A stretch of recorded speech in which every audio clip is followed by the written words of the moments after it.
BBC বাংলাকে একটি সাক্ষাৎকারে দেয়া অর্থ উপদেষ্টা ডক্টর সালেহ উদ্দিন আহমেদ সরকারি চাকরিজীবীদের বেতন ভাতা বাড়ানো এবং মহার্ঘ ভাতা নিয়ে খোলামেলা আলোচনা করেছেন। সেই সাথে শিক্ষকদের বেতন ভাতা বাড়ানোর ব্যাপারেও খোলামেলা কথা বলেছেন অর্থ উপদেষ্টা ডক্টর সালেহ উদ্দিন আহমেদ।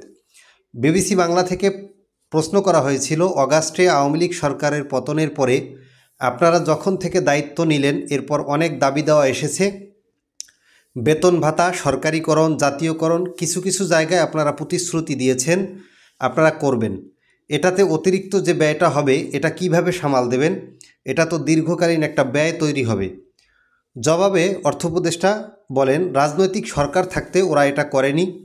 এখন আমরা যেটা দিচ্ছি এটা একেবারেই নয়, এসব লোক একেবারেই বঞ্চিত হয়েছে, তাই এদেরকে আমরা দেওয়াটা শুরু করব। পে কমিশন করে সামনে পে বাড়াবো, এসবে আমরা কিন্তু হাত দিচ্ছি না, এটা আমাদের কাজও না। রাজনৈতিক সরকার আসবে, তারা পে কমিশন করবে। এর আগে 2015 সালে পে কমিশন হয়েছে। অর্থ উপদেষ্টার এই কথার মাধ্যমে আমরা যে বিষয়টা বুঝতে পেরেছি সেটি হলো, আপাতত এই অন্তর্বর্তী সরকারের আমলে নতুন করে পে স্কেল দেওয়া হবে না বা পে কমিশন গঠন করা হবে না, সেটি রাজনৈতিক সরকারের উপরেই তারা ছেড়ে দিয়েছেন।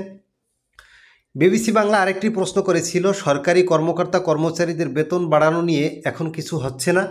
এমন প্রশ্নের জবাবে অর্থ উপদেষ্টা মাথা নেড়ে না সূচক বললেন, কেবল স্কুল কলেজের শিক্ষকদের ওভারটাইম, অন্যান্য কিছু বিষয় আমরা দেখব যদি সম্ভব হয়। এটি অবশ্যই ফ্রেমের মধ্যে, আমরা কোনো পে স্কেল পরিবর্তন করব না। আমি কিন্তু সামাজিক খাতে বরাদ্দ কমাবো না।